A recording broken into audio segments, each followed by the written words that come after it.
Hey, good morning, all you MRWC fans. This is Mr. Ainsworth again, and I'm going to help you out with your Section 7A review over the first 5 activities 7A1, 7A2, 7A3, 7A4, and 7A5. All right, and we're talking about domain, range, interval notation.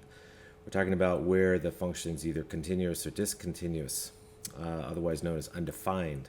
Where is it undefined? And then how do you graph piecewise functions? How do you write piecewise functions? And then how to use Desmos and determine whether a function has a whole or an asymptote. Okay, and we are going to go through the entire thing. So here we go. This is all your 7A activities in MRWC. And once again, I'm Mr. Ainsworth, here to help you out. So we're just going to get started here. So you guys have to go to Canvas here and print this off. Okay, we're in 2021. And also, what you also need to do is you need to open up your Desmos account. Okay, so to do that, you can just come up here. You come up here to New Blank Graph. Click on New Blank Graph, and up here at the title, put your title in. 7A12345 Review. Okay, I've already done that. So, because I save all my work, so when you log into your account, you're going to have a lot of functions at the end of this review. So, get your Desmos account set up, ready to rock here, and mine's ready to go. I'll use it when appropriate or when necessary. These first few it's not necessary. All right, so with that in mind, here we go. 7A1 through 5 review. In the first one here, in the first 3 graphs, describe each in words and also in interval notation. Okay, no problem. All right, so I noticed it's closed right here at 2. So it's closed. That's the first thing I noticed. And X represents all of these numbers to the right of 2, including 2, because it's closed versus open. Like this one down here is open at 6. It's closed here at 2. So each one of these means something totally different. So this one here, on the first one, we're talking about all reals greater than or equal to 2, all right, which goes to positive infinity here. So all reals greater than or equal to this reference point right here, 2, okay, greater than or equal to. So when it's closed, you're greater than or equal to 2, and they also want you to do this in interval notation. Okay, to do that, you go closed at 2. This is the closed interval notation to positive infinity. Okay, open. So closed at 2, open at infinity. You don't need that plus sign technically. So when you just write infinity, it's assumed to be positive, unless you're going to the left, and then it's negative infinity. All right, next one. X is between 2 and 6 here, it looks like, including the 2 and not including the 6. So we say all reals. All right, between, okay, X is any number between there, so the keyword is between. Between 2 and 6, these are our reference points here, 2 and 6. So between 2 and 6, all right. When it says between, that's the keyword, it technically doesn't include 2 and 6 because the word between means any number between those two, not including those two. And because it's closed at 2, you got to say including the 2. Including 2. So you have to add that little part because the word between means not including 2 and 6. And because it's closed at 2, you got to include it. Now on this one here, the graph indicates, or shows me, or tells me, that X can be any number to the left of 3 to negative infinity. So anything less than, not less than or equal to, but strictly less than 3. So this is open here. So I say all reals less than or equal, less than, strictly less than 3. There's your reference point at 3. Well, that's from negative infinity to 3. So as an interval, it looks like this: negative infinity to 3, both open. This is an open interval. And I just realized that I forgot to write the interval for number 2. So let's go back up to number 2. It's closed on the left, open on the right. Okay, so as an interval here, interval notation, we're going to closed at 2 and open at 6. All right, so it's half open, half closed. Okay, so you have to write the intervals in addition to the words. Okay, that's what the directions were all about. The first part of the activities in section 7a dealt with interval notation, symbolic interval notation, and it dealt with whether intervals are open or closed, whether they continue to either infinity or negative infinity. Okay, it's just a basic interpretation of that. The reason why we want to learn interval notation because it's a very short, compact, concise way to write the domain of a function instead of in words all the time. So in this case here, we want to state the domain and the range using the interval notation for each function. So here in this this function here is, we'll call that f of x. What's the domain? What are the set of possible x values, and what are the set of possible y values? Well, let's talk domain first. So what you do is you take the function, whatever it may look like, and project it down onto the x-axis. And I know, let's call these points A and B just for reference. A starts at 1, so we project down to the x-axis here, and I notice that the domain starts at 1 but doesn't include 1 because it's open there, and it goes all the way to 6. So you project down to the x-axis, and I can see that domain is right here. It's from 1 to 6. That is the domain, or that's how you look at the domain. And so we want to use interval notation. It's open at A. This is an open. This is closed, obviously. All right, and so you say open at 1 and then closed at 6. All right, all reals, closed at 6. So it's half open, half closed. So all reals between 1 and 6, including the 6. Okay, that's how you say it in words, but this is in interval notation. Now the range is all set of all possible y values. So what I want to do is look vertically here. Look vertically. So the high point on the graph is right up here at 5. So I'm going to go over here. This is a point on the graph right there. And so this is kind of like your y max. And then your y minimum, it's all the way down here, wherever this is, and that looks like it's at 1. So this is like the y minimum. And I say minimum because, and it's closed right here. That's a point on the graph. Okay, so the range is seen this way, up and down vertically. So this is range. So it's all values from 1 to 5. Closed. Okay, so 1's a part of the range, 5's part of the range. Even though it has an open circle here, it's closed right here, so it includes that point.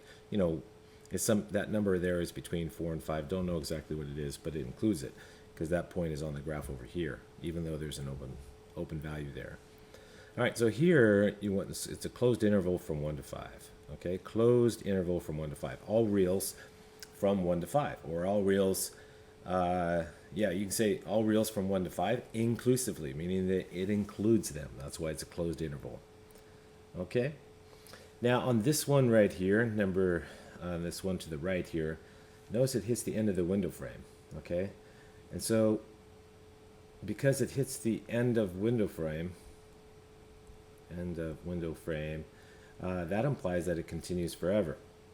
So you have to note that.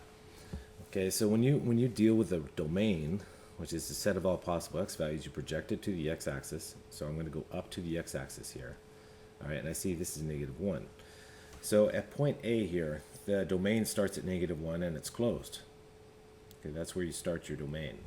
But if you go to the right and you cruise along the function here and trace the function, it never ends because it hit the end of the window frame. So it continues forever. And that means that all these x values here go to the right forever to positive infinity. All right? In inequalities, it looks like this, x greater than or equal to -1. I said interval notation, though, so I just added that in.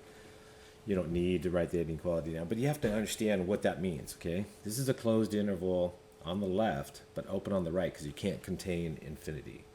All right? All reals greater than or equal to -1 to positive infinity over here to the right. Now the range, that's different. Okay, now the range is set of all possible y values. So I notice that the minimum y value is right here. It's at -4. That's like a y minimum. Okay, and then it goes up. This function goes up to positive infinity. It never stops going up. Never stops going to the right, never stops going up. Okay, so this one right here, the range is from -4 to positive infinity. Or you can say y is greater than or equal to -4 using inequalities. Okay? So I'm just adding a few things here just to make sure you guys fully understand what's going on. All right, number 3. And again, this is a video, guys, so use it as such. And if I'm going too fast, obviously pause, play, rewind whenever you need to. All right, keep that in mind. Just don't copy here.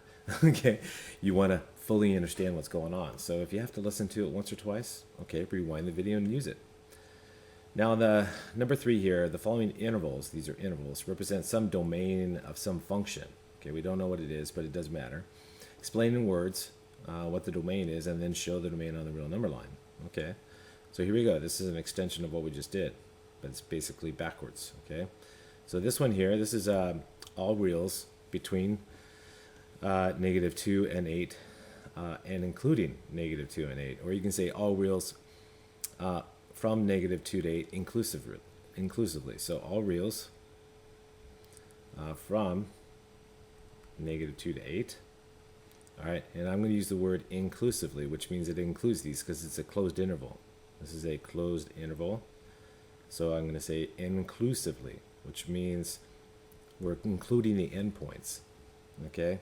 Notice that I did not use the word between. You can say all reals between -2 and 8, including -2 and 8. You could say it that way as well. So this is all reals from -2 to 8 inclusively, which means I'm including the endpoints. And if this is, let's say 0, and this is over here is -2, 8's way over here, 2, 4, 6, 8. Okay, we're talking about the graph that looks like this right here, closed here, closed here. All right, and x can be any number in between, okay, or -2 and -8. I mean, it could be -2, -8, or any number in between. All right, from -2 to 8. Now the next one's half closed, half open. So this is all reals between -3 and 7, including -3. So all reals. All right, in this case I'm going to use the word between, but I'm going to include the -3 because it's closed on the left. So between -3 and 7, and then I'm going to say including the -3 because it's closed there. So it's closed on the left, open on the right. And so we don't include the 7, but we include the -3. So here we go. So plot 0, -3 is over here somewhere, 7's over here somewhere. All right, and it's closed on the left, all right, open on the right, and x can be any number in between. All right, now the next one here, dun, dun, dun, all reals between 5 and 10, including the 10. All right, so this one is all reals between 5 and 10. Then I have to say comma, including the 10, because it's closed on the right. So we include the 10 and not the 5. Okay, so if this is 5 and this is 10, this is what it looks like. It's open on the left, closed on the right. Okay? Okay. And that's basics from the first part of the activities, 7A1 and 2, I believe. Now let's jump into functions. Okay, so given the function here, state the domain, the set of all possible x values. Okay, set of all possible input values. I'm going to say input, which is in this case it's x. Input values. Okay, can't really always say x because sometimes functions are in respect to some other variable, so you really don't know until you're given the function. Okay, so this one right here, this is a linear function. It's first degree. Now you can see it here. If you subtract 3 on both sides, or excuse me, subtract 3x, you know, y is going to be equal to -3x plus 5, and that is linear, and linear functions have no restrictions. So it's linear, no restrictions. And because of that, the domain, D, use D for domain here, is a set of all reals. Now, if you want to use interval notation, it looks like this, -infinity to infinity. And you need to know that, by the way, so put both, put it in words and put it in interval notation. Okay, Next one, got a rational function here. Okay, now rational functions have restrictions. All rational functions, all rational functions have restrictions. Have restrictions. Okay, so you got to say it's going to be all reals except something. Okay, I've said that multiple times before, and again, I put down the key concepts in red. I should have put this in red right here. Linear. Okay, linear functions, no restrictions. Rational functions, they have restrictions. And again, this denominator here cannot be equal to 0 because you are not allowed to divide by 0, man. Okay, you never have been able to. All right, this cannot be equal to 0. Cannot be equal to 0. Okay, you cannot divide by 0. All right, so 5x minus 10, all right, that can't be equal to 0. So solve it. Or just use some number sense. I mean, 5 times 2 is 10. So we got a problem at 2 because we'd have 10 minus 10 or 0, and you can't take 5 divided by 0. All right, 5 divided by 0 is undefined, as you guys know. All right, so it's going to be all reals except something. So do a little bit of algebra here. You get 5x is equal to 10, and obviously not equal to 10.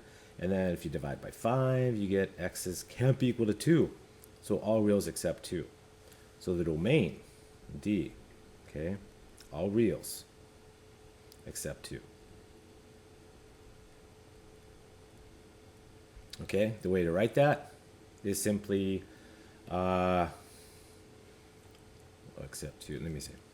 In inequalities, you say x not equal to 2, or in interval notation, okay, you say it like this. You go negative infinity to 2, union 2 to infinity. Okay, that's how you write it in interval notation. Use the union symbol with the two different intervals. Anything to the left of 2, anything to the right of 2, but not equal to 2. Okay, so remember rational functions here. Look at the denominator and figure out what makes it 0 and exclude it. Okay, now the next function is a log function. Now the argument of a log it always has to be positive. Okay, this is called the argument of the log. Okay, and the argument of a log must be positive. Must be positive, okay? And when I say positive, I'm talking about greater than 0. Greater than 0. So whatever this x plus 7 is, whatever it is, it has to be greater than 0. And if you subtract 7, just think simple here. X has to be greater than negative 7. Because if it wasn't, let's say it's negative 8, you substitute negative 8 in there, and you get negative 8 plus 7 is negative 1. And the log of negative 1 is undefined. Okay, and if you don't believe me, okay, watch this. Okay, let's open up a calculator here. Let's just use Desmos Scientific because it's free to everyone. All right, and you type in function, log, and you type in your number, like negative 1, and you'll see it says undefined. Okay, so the log, the argument of a log cannot be negative, and it can't even be 0 either. So watch this. Let me go back here. Let's do one more. So the log of 0. Let's take the log of 0. All right, watch this. Boom. It's undefined. So it can't be 0, the argument. And the argument can't be negative. All right, it has to be positive. It has to be strictly greater than 0. So I just showed you that. Okay. All right, now, so here's the domain right here. All reals greater than negative 7. So the domain, let's write the domain now. Okay, is from negative 7 to infinity. All right, there's your domain. Or in inequalities, you can say x is greater than negative 7. Either one. But we're getting used to interval notation, so there you go. All right, now root function. Root function, you can't square it in negative and be real. Okay, it'd be a complex or imaginary value.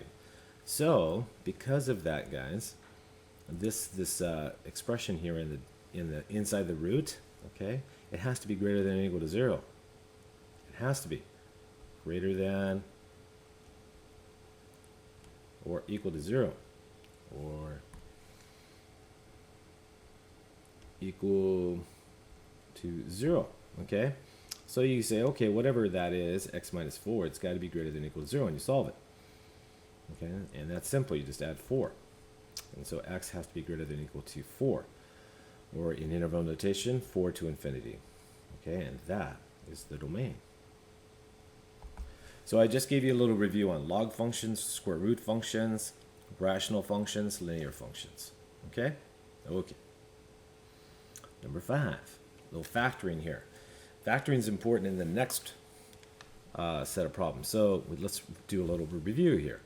Now, when it comes to factoring, if you see something in common, you should probably factor it out. So always factor out the GCF first. Okay? So always factor out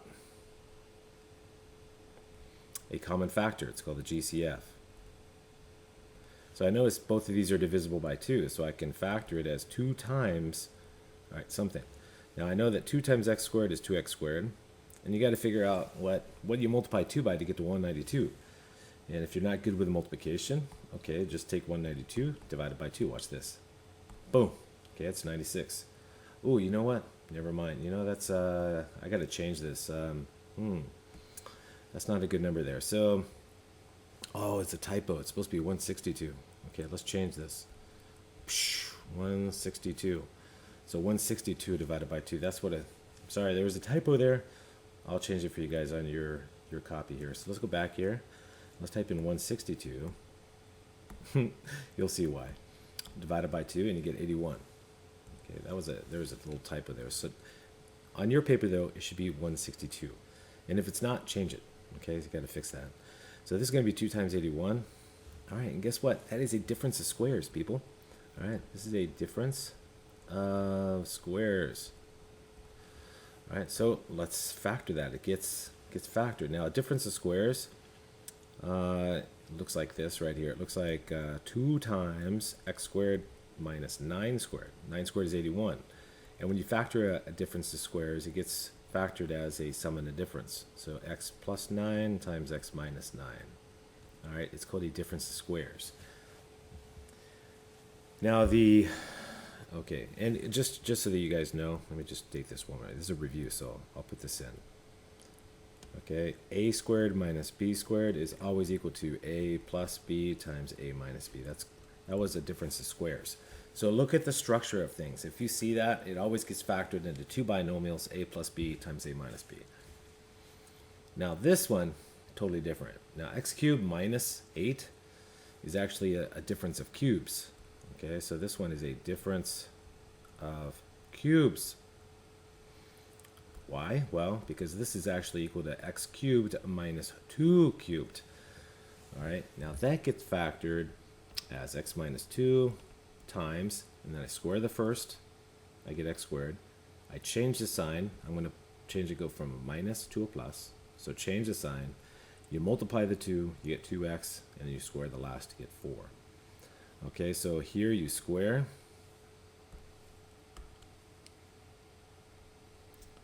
You square, and then right there, here you change sign. And then you multiply. And then you score the last. Okay, if you look at your notes on the difference in sum of cubes, when we practice together, you'll see that we wrote all that down. It's just that you guys got to review, practice, get good at it, okay? Because it's doing it once is not enough. You got to do it multiple times to get good. Okay, that pattern and structure always works for the cubes. Whether it's a difference of cubes or sum of cubes, that structure and pattern works, okay? Now this one here is different. All right, you got to be thinking, what do numbers, all right, multiply to 63 and then add to a negative 2. And there's different factors for 63, but I know that 9 times 7 is 63. And if I make the 9 negative, I get a negative 63. And if I add negative 9 and 7, I get a negative 2. All right, so my numbers here are negative 9 and 7. And you can use whatever method you want, factor by grouping, box method, FOIL method. Okay, I'm going to use the FOIL method here. X times x gives you x squared.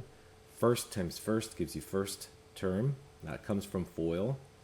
And then your last terms, last times last gives you last. And we need negative 9 and 7 to make that happen. And to check that, you're going to simply get the middle product here is a negative 9x. The outer product is 7x. And a negative 9x plus a 7x. equals a negative 2x, which is your middle term. So I know it checks out. Okay, so what I just did with you guys right now, just now, is the FOIL method. Just basic common FOIL method, common sense, number sense. Okay?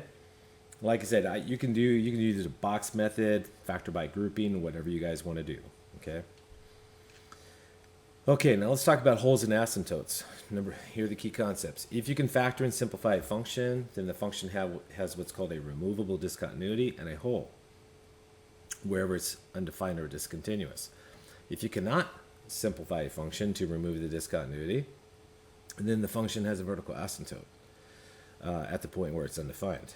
Okay, so all we have to do is factor and simplify to figure this out. We could verify this with Desmos if we want to, but all we have to do is factor and simplify. So I'm going to write that on here. So factor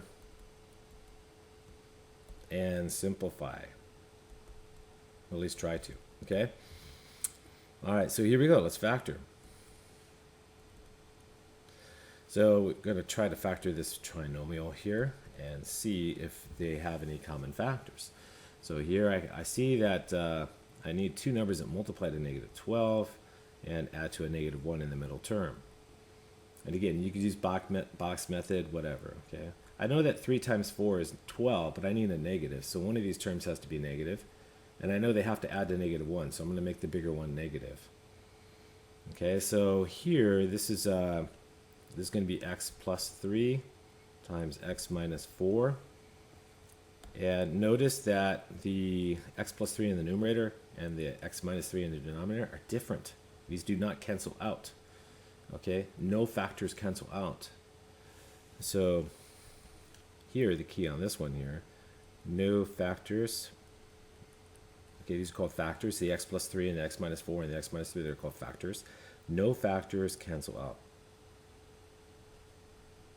Okay, so number 2, if you cannot simplify a function, okay, if you can't simplify, we can't simplify this function. We factored it, but we can't simplify it. So that means that we have a vertical asymptote wherever it's undefined. So this means that we have a vertical asymptote, okay, asymptote,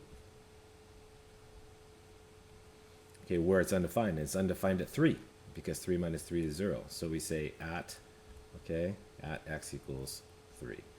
Okay, it's undefined at 3. Why? Because you can't divide by 0. Okay, and then if you wanted to, you could do this. Okay, so let's verify with Desmos just for funsies here. So let's get Desmos going here. All right, and I don't think I have this typed in, so let's type this function in. So here we go. So y is equal to, and then you put parentheses around the numerator.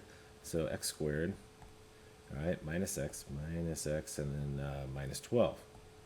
Okay, type it in. All right, divide that by x minus 3. Okay, and you'll notice that you have this crazy looking function here. And if you want to see its asymptote, you just type it in, x equals 3. So just type in the asymptote, and then take a look at your graph. Okay, so you notice that the vertical asymptote, let me zoom in, there we go, is in blue right here. Okay, so x equals 3 is undefined at 3 because the function's asymptotic going on the left side, going up to infinity. It's asymptotic going down to negative infinity on the right side of 3. All right, so what Desmos verifies everything I just said right there. Okay, hit save, save your work. All right, now let's see what happens on the next one here. Let's factor. Now the numerator is the difference of squares, as you guys know. So the denominator can't be simplified, but up here, this is going to be x plus 7 times x minus 7. All right, it's the difference of squares.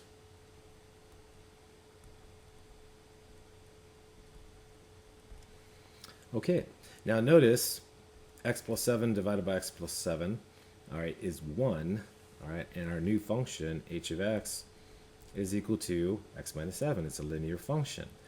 Now, but it's a linear function with a hole, because right here, that's called a removable discontinuity, okay? And because it's undefined at negative 7, all right, so this tells me right here, Okay, right. Well, hang on. So this is called a removable discontinuity because we removed it, came up with a linear function here. All right, it's called a removable discontinuity. Okay, at x equals, this is an at symbol, sorry, at x equals -7. And so what that tells me is that we have a hole. And you have to find the position of the hole. It's -7 comma something. And so what you do is you find h of -7. You substitute it in the simplified function. So let's evaluate the function at -7. And you just have to take -7, subtract 7. You get -14. So the hole is at -7 comma -14. Okay, so when you can factor and simplify and get a simpler function, that's called a removable discontinuity at wherever it's undefined. And here it's undefined at -7 because -7 plus 7 is 0. And you cannot divide by 0, man. No way. Okay? And then what all you do is take that value where it's undefined, substitute it in your simplified function like we did here. We evaluated h of x at -7, got -14, and boom, we get the whole. All right? Now you can verify that. You can verify everything I said on Desmos. Okay, so what you do is you add a function in, and this is why you guys set up an account ahead of time. Open up your account, put your title in, and make sure you just save your work as you go. So just type in x squared minus 49. All right, divide that by x plus 7. Okay, and notice right here.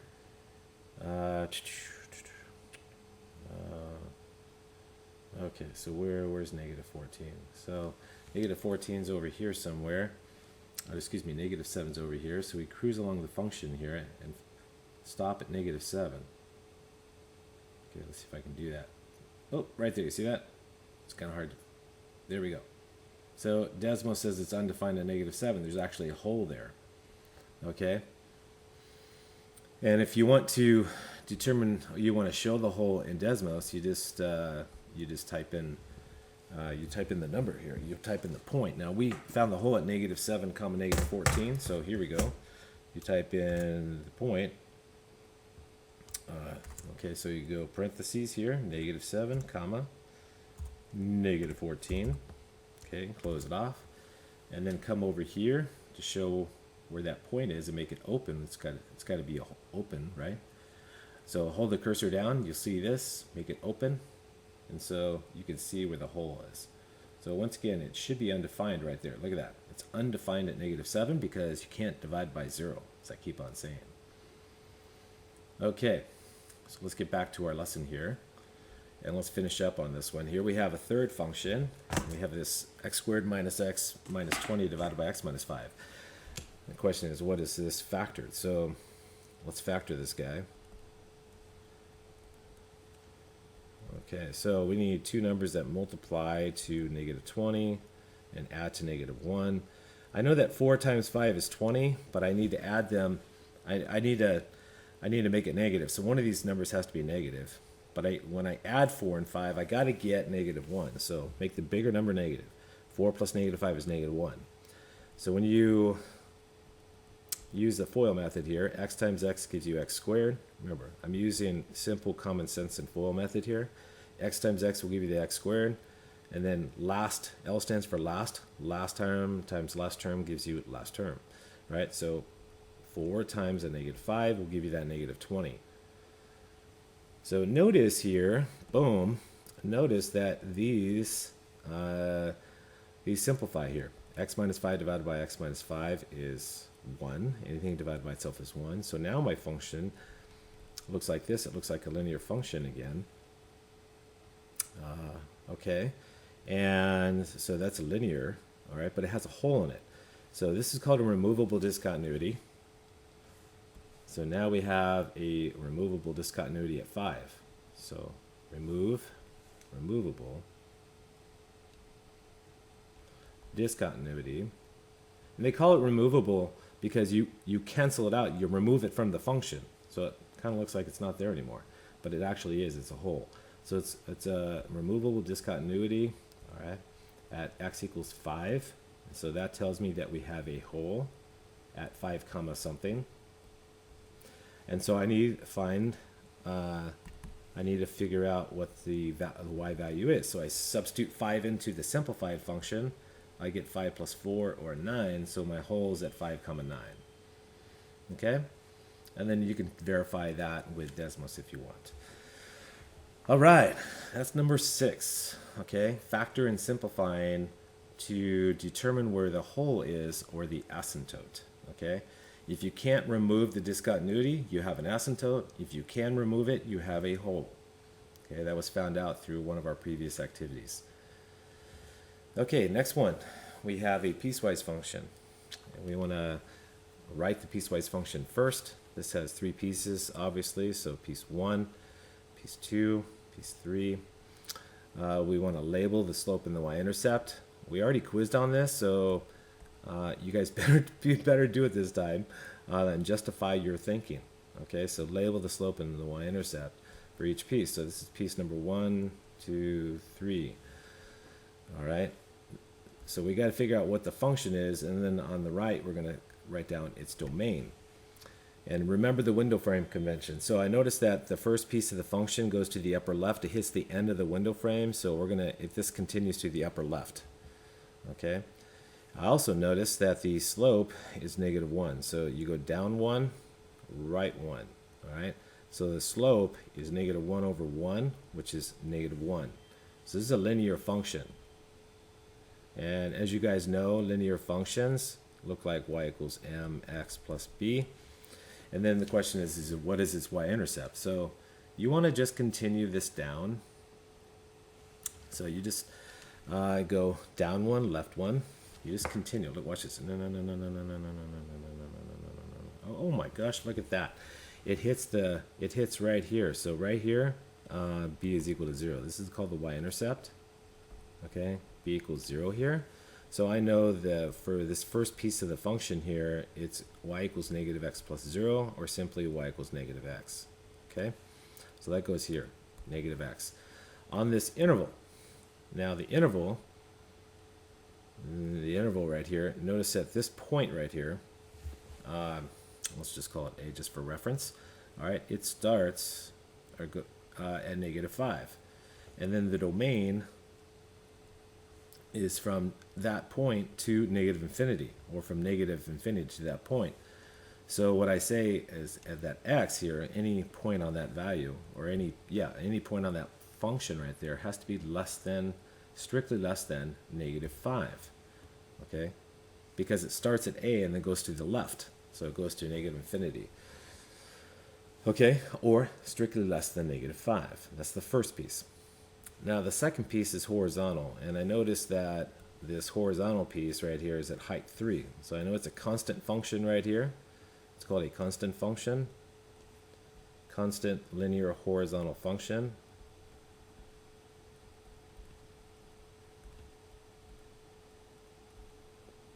Okay, and its name is y equals 3.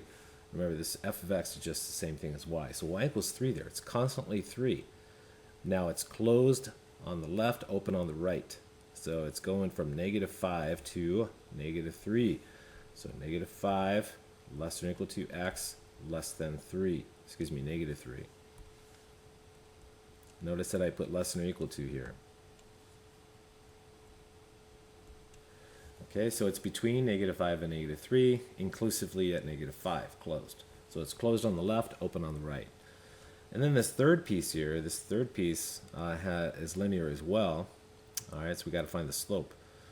So you can find the slope in many different places. If I just pick a point here, I go right 1 up 2. All right, so the slope there is 2 divided by 1, or 2. I notice that the y-intercept right here, so y-intercept is obviously at 4, so b equals 4. Okay, so right there, I know it's 2x plus 4. Y is equal to 2x plus 4.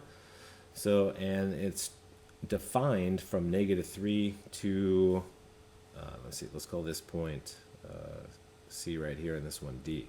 So C starts at -3 and D ends at 3. So from -3 to 3.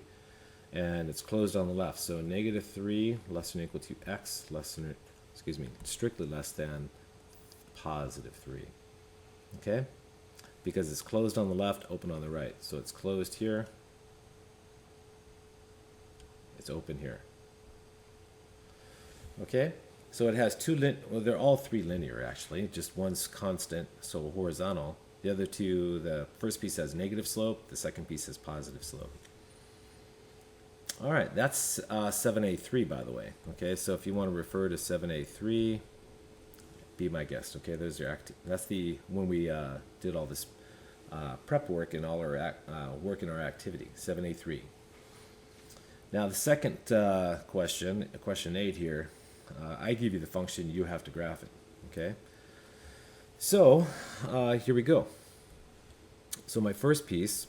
Okay, so y is equal to negative x minus 4. It's linear. Okay, again, this has three pieces. Piece 1, piece 2, piece 3. And these are all linear.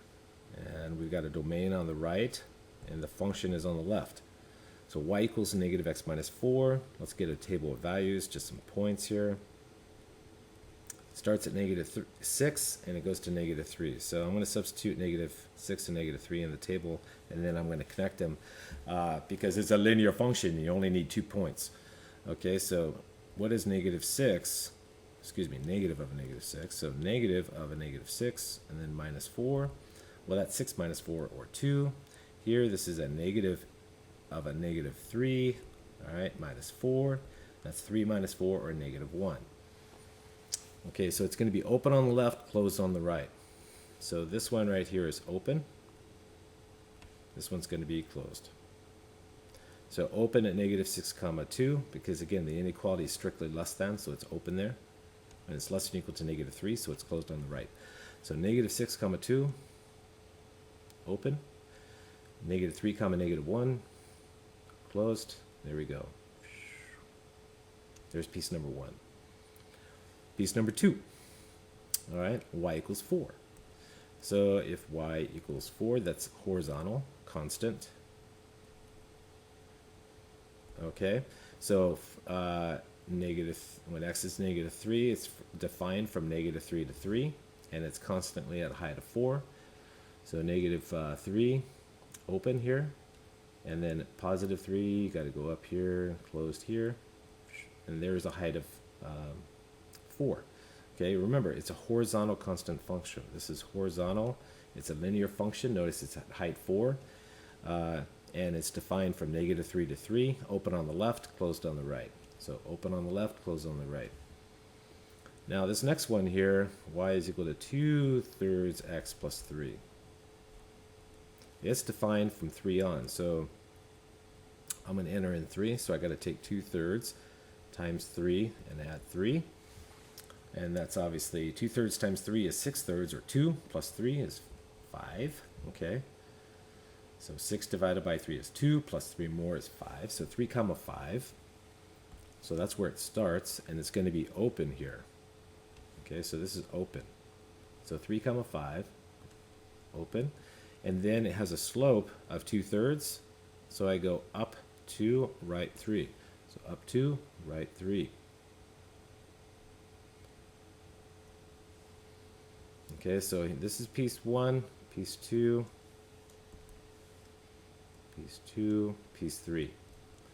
All right, and there you go. And then you can verify that. So if you go to Desmos here, let's see if I did a good job. Let's see if I have these functions in. So deselect the previous one.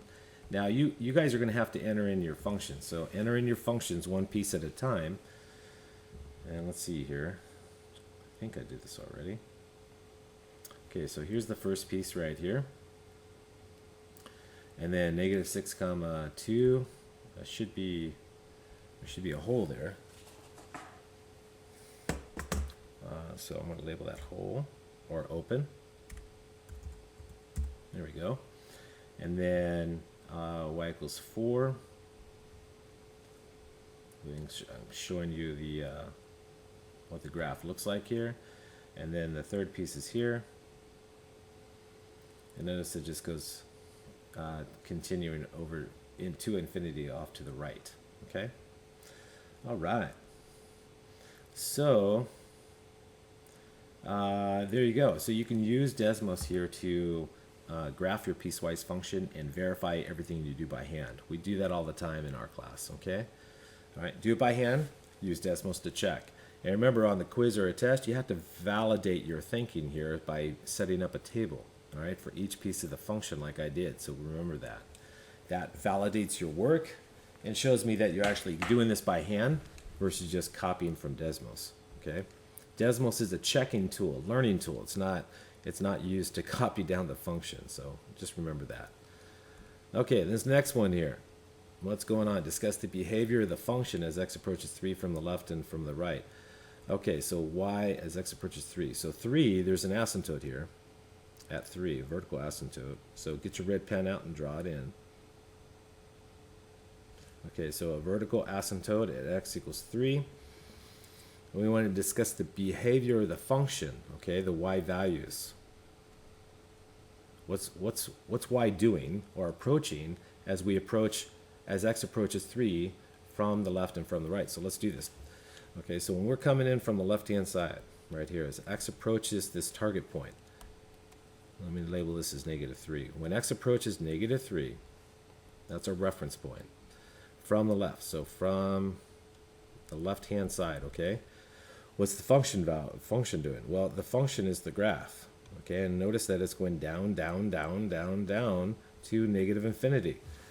So I can say that as x approaches -3 from the left, y is approaching -infinity. It means it's going down, infinitely more negative. Okay, that's from the left. Now from the right, when x approaches the target point, the reference point at -3 from the right, this is from the right-hand side, okay, notice the function is doing something different. It's going up, up, up and away, okay, like Buzz Lightyear, and it's going to positive infinity. So I can say as x approaches 3 from the right-hand side, use the plus sign from the right, okay, they're symbolized from the right, y is approaching positive infinity. It's increasing without bound, okay? So on the left, it's decreasing without bound. On the right, it's increasing without bound, okay? So totally different thing happening to the function values as we approach 3, not -3. I didn't mean to write -3 down there, guys. So this should be a positive. When x approaches 3 from the left, okay, the function values go down without bound, decrease without bound. If you come in from the right-hand side, the y values, the function values, increase without bound to positive infinity. Okay, now look at this one. Instead of giving you the graph, I give you the function. So what happens as x approaches -2 from the left and to the right? So in this one's a little bit, we have a different reference point. Notice that the domain here is all reals except -2.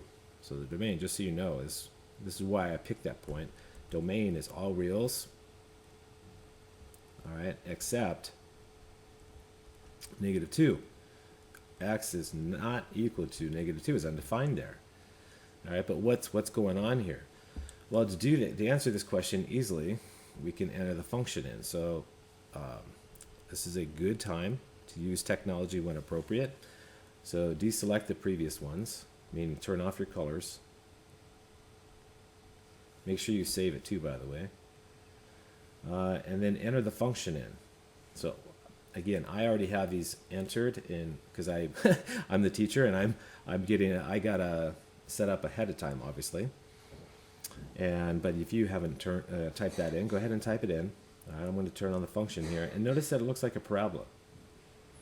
Okay, why is that? And we talked about this in our activities during our activities. So the reason why is because you can factor and simplify this function. So let's do that here.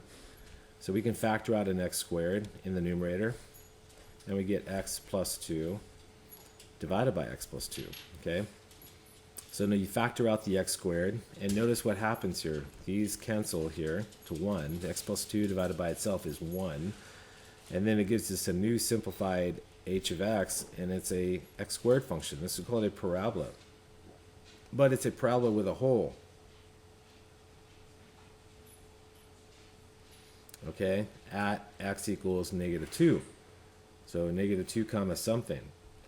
And the way you figure out the hole, or the position of the hole, is you substitute negative 2 in.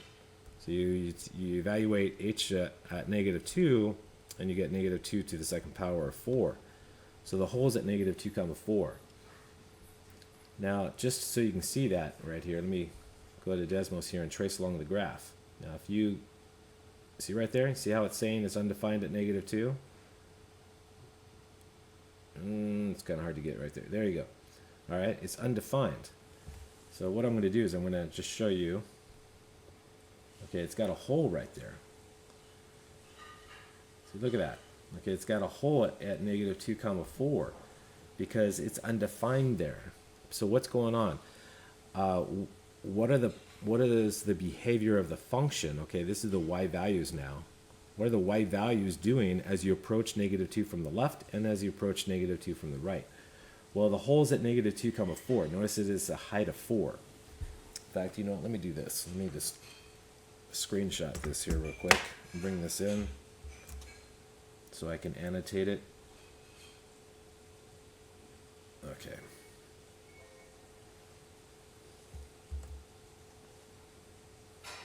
This would be a little bit more clear. Okay, so there we go. All right, so what's going on? As you approach negative 2 on the left-hand side, so negative 2 is here. Here's negative 2. So if you come in on the left of negative 2, the function is decreasing. Again, this is our function, f of x, the y value. It's decreasing, decreasing, and decreasing, all right, to that value of 4. It's approaching 4. So we say as, oops, got to say it right. So as x approaches negative 2 from the left, all right, y approaches 4 because the hole is at 4 units high, okay? Now you're coming in from the right, something different happens. Well, maybe, maybe not, I don't know. If you're coming in from the right, all right, the right side, as x approaches negative 2 from the right, the function is going up, up, up, and it's increasing, increasing, increasing until you reach the hole, which is at a height of 4. It's a y value, guys. And so when it comes to holes, the behavior of the y value approaches 4 on either side. So it's a little bit different than asymptotes. This function doesn't have a vertical asymptote. So as you approach negative 2 from the right-hand side, the y values, the function values, approach the same value of 4. This is what I mean by discuss the behavior of the function. Okay, the behavior of the function is right here. Okay, what's happening to the y values as you approach to your target point from the left and from the right? Okay, and Desmos will help you out, okay, because it graphs the function for you very, very easily. All right, now number 11 here, we're getting into our topic that we discussed in 7A4. So if you have your activities with you, go ahead and open up to 7A4 because this is where we did this. So the following functions, there's two functions here. So we're going to do one at a time. Both of these functions are undefined at 1. So keep that in mind, right? I mean, you can't divide by 0. So h of x is not defined at 1. And notice that even at 1 here, I write down it's undefined. Okay, what we want to do is fill in the table of values to show the function values in the neighborhood of 1, which means very, very close to 1. So we're going to have to use some decimals here. And then we're going to determine whether the function has a hole or an asymptote. We're going to describe symbolically the behavior of the function around 1, meaning from the left and from the right. Okay, so from the left, okay, and from the right. That's what that means right there. Describe symbolically the behavior of the function. Right, what's going on with the y values, guys? And then we're going to use Desmos to help us. Okay, and we are going to type these whatever x values in Desmos to help us develop that. All right, so here we go. First of all, let's talk about what happens when you approach our target point, okay, which is 1 in this case, from the left. From the left. Let's get really close to 1 from the left-hand side. All right, now I know 0 is to the left of 1, but I want to get really, really close to 1. I want to be in the neighborhood, very close to 1. And so, you know, a number that's close to 1 is like 9/10, okay? And closer than that is 99 hundredths. Closer than that is 999 thousandths. And what's closer to that is 999 or 9,999 10,000ths. So when you come in and you want to get very close, all right, to 1, you got to use some decimals, the appropriate decimals to the left of that number. Now on the right, you're bigger than 1, okay? So from the right, you want to pick decimals that are getting close to 1 on the right-hand side. All right, so how about 1 1/10? Okay, let's get closer. 1 1/100th. Let's get closer. 1 1,000ths. And then let's get closer. 1 10,000ths. So from the right, we can use these decimals. Let's get really, really close to 1 from the right, and then we'll see what happens. So on the left, as x approaches 1 from the left, what are these y values doing? What are they approaching? From the right-hand side, what are the y values doing? What are they approaching? I don't know. So this is where you use Desmos. And this is what I did with you guys in activity 7A4. So when you go back to Desmos here, you got to enter this function in, enter the h of x. Make sure you save all your work as you go. And deselect the ones on that you've already entered, so you only see one at a time. And notice that I already have h of x typed in, so I'm just going to go ahead and turn that graph on here, and notice that it's asymptotic to x equals -1. So let me put in the asymptote so you can see it. Okay, so let's change that color here. So what you do to change the color, you just hold it down. I'll make it red so you can see it. Uh-oh, what happened here? Oh, I typed in the wrong number. It's supposed to be +1. Okay, sorry guys. All right, so we have vertical asymptote at 1 in red, and notice the function's asymptotic to it on both sides. So on the left side, it's asymptotic going down. On the right side, it's asymptotic going up. Okay, so what in the world is going on? So what we want to do is get a table of values in. Okay, we can already see that as we approach 1 on the left-hand side, y is going to -infinity. On the right-hand side, as you approach 1, we see it's going up, up, up to infinity. Okay, infinitely upward. So we can already see from the graph what's going on, but let's see from the table. Now to create a table of the function, you go to the gear icon at the top. Okay, and then what you want to do is duplicate it, and then make a second one a table. And then you put your values in. Okay, so let's do that. Let's change these values. So notice that already it says 1, undefined. Okay, because you can't divide by 0. So you type in 0.9, hit enter. 0.99, enter. 0.999, enter. 0.9999.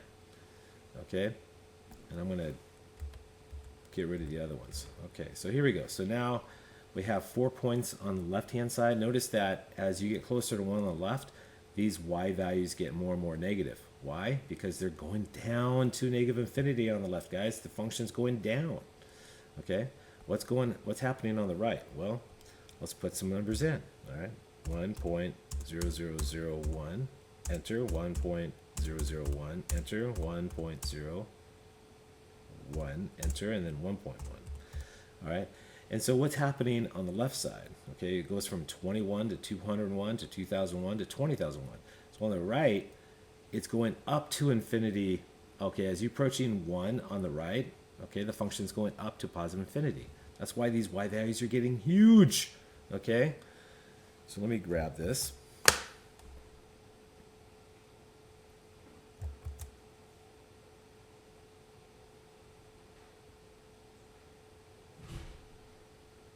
Okay, so let me just bring this into my function, or my graph here, excuse me.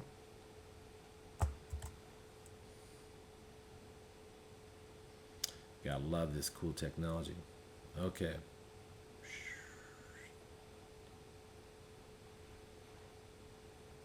All right, so let's talk about this here.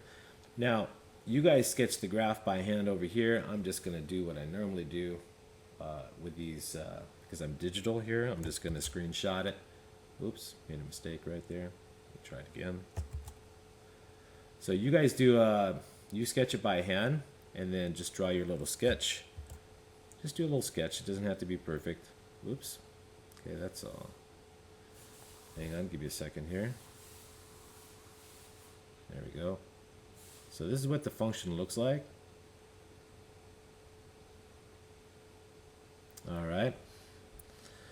Okay, now let's discuss the function behavior, and let's do it symbolically. Okay, so when you're coming in from the left-hand side, again, this is your vertical asymptote at x equals 1. When you're coming in from the left, right, this is the left-hand side. All right, the functions are going down. The function is going down, and so the y values are approaching negative infinity. And that's what's happening here. From negative 19 to negative 199 to negative 1,999 to negative almost 20,000, they're getting more and more negative. They're going to negative infinity. So we say as x approaches 1 from the left, y is approaching negative infinity. Now on the right-hand side, you're coming in this way. Okay, when you're approaching 1 from the right, again, this is the right side, right? The function's going up and not down. It's going up and up and up to positive infinity. So we say as x approaches 1 from the right-hand side, so use the plus sign. Okay, y is approaching positive infinity, which means it's just increasing without bound. All right, it's getting infinitely big. Okay, it's increasing without bound. Or if it's going down, it's decreasing without bound. Okay, when I say without bound, that means it continues forever. All right, and that's how you interpret this, by using your best friend called Desmos. Again, this is a Desmos activity, and you want to use it and learn how to use it effectively. It's your best friend right now, because doing all this with a TI-84 is much harder. You can do it, but it's not as easy in my opinion. Okay, now what happens with the next function? Okay, let's switch. So deselect the previous one, hit save. Always hit the save button as you go through the activity here. Enter this next function in, and again, we're going to be using the same x values, so those are going to be consistent in the activity.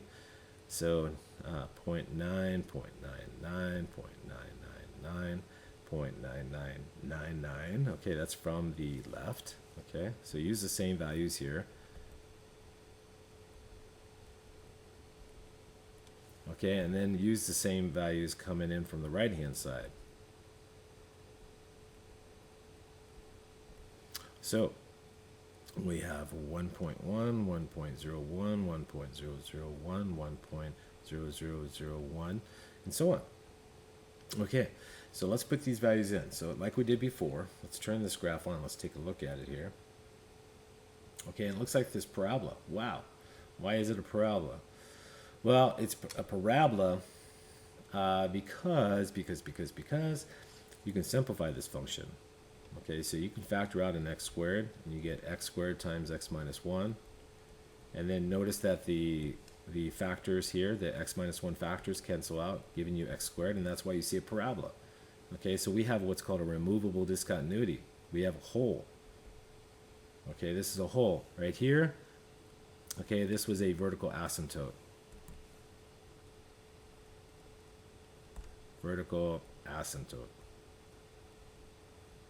Okay, at x equals 1. Here we have a hole, okay, at x equals 1, so it's going to be 1 comma something. If you put 1 into 1 squared, or if you square the 1, you get 1, so we should have a hole at 1 comma 1. And if you look at Desmos here, let's see if it has a hole, if it's undefined. Boom, boom, right there. Well, okay, well actually, what happened here? Should be undefined at 1. Oh, I'm on the wrong side. So on 1 comma 1, here we go. So we go trace it at 1. It should say undefined at 1. Kind of hard to get there. Oh, there you go. Right there. There you go. So we have a hole at 1 comma 1. If you want to see it, location, you just type it in. 1 comma 1. And then, of course, as I showed you guys before, just hold your cursor down on here, on this one here, change it to open so you can, and then turn on your labeling and just type in hole. There we go. So you can show the position of the hole at 1 comma 1. It's not defined there. But what's happening? So what's happening is as you come in from the left and from the right. So let's get some function values. All right, so I'm going to go up to the gear icon. All right, I'm going to duplicate it first. Sorry. Let me go back here. I'm going to duplicate it just so I can see it. On the second one, I select table, convert to table, and then you put your numbers in. So here we go again. So 0.9, 0.99, 0.999, 0.999. Okay. So as you can tell, the decimals here get closer and closer to 1. All right, 0.9998 is very close to 1. Okay. Uh-oh. Let's get rid of that one. Okay. So it's undefined at 1. There we go. Now, let's go on the other side. 1.000, 1, 1.001, 1.01, and then 1.1. So now we have our values here. Okay, the function values are getting closer to 1 on the other side as well. Okay, look at that, from 1.2 to 1.02 to 1.002 to 1.00. They're getting closer and closer to 1. So let's grab these values. All right, let's bring them in.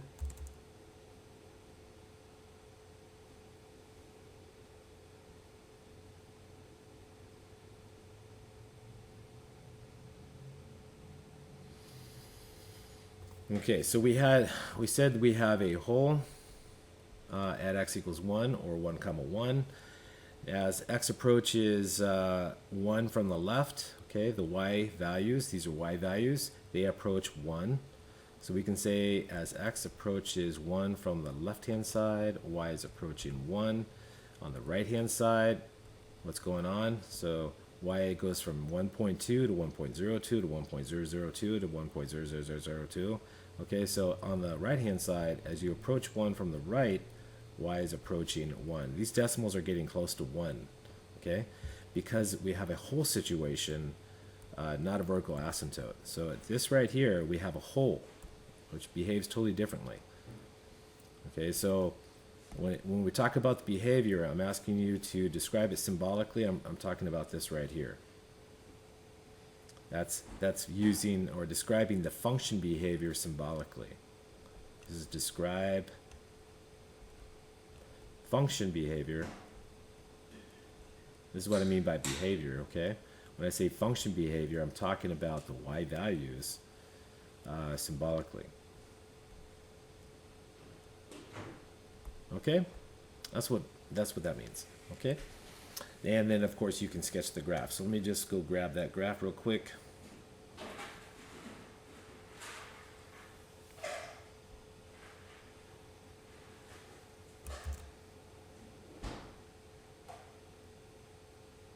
Okay, so there we go. I got the graph. So you just sketch this on your paper here so you can see what it looks like, okay? And then there you go. And I think that is the entire review. There you go. So remember, this is a video, guys, and if I go too fast on something, you have the opportunity to go back in time. It's called rewinding, and you can listen to any portion of the video at any time you want, okay, until you fully understand it. All right, and do yourself a good job. Really do a good job. Use the video to check as well if you need to. If you did this on your own, use the video to check. All you do is advance it through the video and watch the parts that you need to, and then learn from your mistakes, okay? I'll see you in my next lesson. This is Ainsworth. I'm out of here. Bye-bye.